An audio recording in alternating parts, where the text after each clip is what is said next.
देखें, जहाँ तक अमन मुज़ाकरात का ताल्लुक़ है वो चल रहे हैं, उनका प्रोसेस शुरू है। और खुशखबरी तो यह है कि जो पहला दौर हुआ हमारा तहरीक तालिबान पाकिस्तान के साथ, तो उसमें तो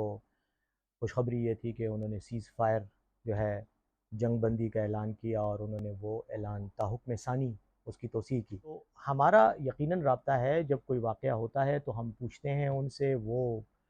उसको उसके बारे में अपना मौक़िफ़ जो है वो अपनी प्रेस रिलीज़ के ज़रिए, बयान के ज़रिए दे देते हैं। अ, बात यह है कि जैसे मैंने कहा कि तहरीक तालिबान पाकिस्तान एक तंज़ीम है, एक तहरीक है, उसका अपना एक नज़म है। वो हमारे साथ मुज़ाकरात के अमल में शरीक है और हमारा उनके साथ जंग बंदी का एक अंडरस्टैंडिंग है। लेकिन कई लोग ऐसे हैं जो अपने आप को तालिबान कहते हैं, जो तालिबान के नाम से ऑपरेट करते हैं, लेकिन वो मुज़ाकरात के मुखालिफ हैं और वो तहरीक तालिबान पाकिस्तान के भी मुखालिफ हैं। कुछ मुजरिमाना सरगर्मियों में मुलविस लोग हैं, जराइम पेशा अफराद हैं, जो अपने जराइम मुजरिमाना सरगर्मियों के लिए तालिबान का नाम इस्तेमाल करते हैं। उनकी तरफ से मेन मुतालबा जिस पर बात चल रही है वो यही है कि जो साबिका फाटा था और जो मौजूदा जम अज़ला हैं, उनको वापस अपनी पुरानी हैसियत पे लाया जाए। उनके साथ हमारी इस मौजू पे बातचीत चल रही है और उसके अलावा कुछ उनकी तंज़ीमी शक्ल, हैसियत, हैयत, इस बारे में भी बातचीत चल रही है। तो ये मुतालबात हैं उनके और हमारी तरफ से भी यही है कि आपने मुसल्लह कार्रवाइयाँ जो आप कर रहे थे उनको आपने ख़त्म करना है, बाकी आपने अवाम में वापस आकर रीइंटीग्रेट होना है। तो ज़ाती तौर पर मैं ये समझता हूँ, मेरी अपनी टेक तो ये है कि जिस माहौल में हमारी बातचीत चल रही है और जिस एतमाद के साथ हम एक दूसरे से बात कर रहे हैं, तो मेरा ख़्याल है कि इंशाअल्लाह हम एक मुस्तकिल अमन की तरफ पेशरफ़्त करेंगे और उम्मीद है कि इंशाअल्लाह एक मुस्तकिल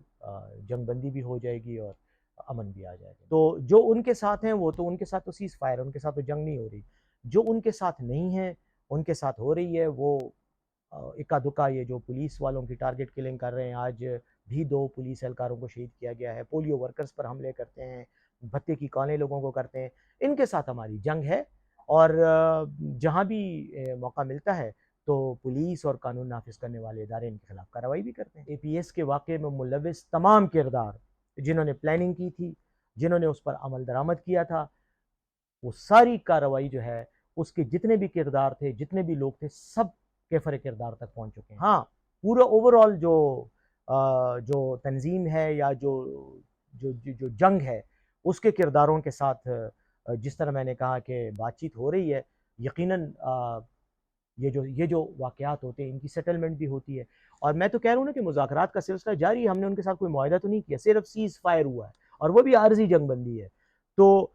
हम ये समझते हैं कि जब फाइनल फ़ैसले की तरफ हम जाएँगे और फाइनल मुआहिदा होगा, उसमें ये तमाम चीज़ें कंसिडर की जाएँगी, सब लोगों को ऑन बोर्ड लिया जाएगा, सब लोगों के साथ बात की जाएगी और ये पाकिस्तानी कौम का मुआहिदा होगा, ये किसी एक शख़्स का या एक ग्रुप का नहीं होगा।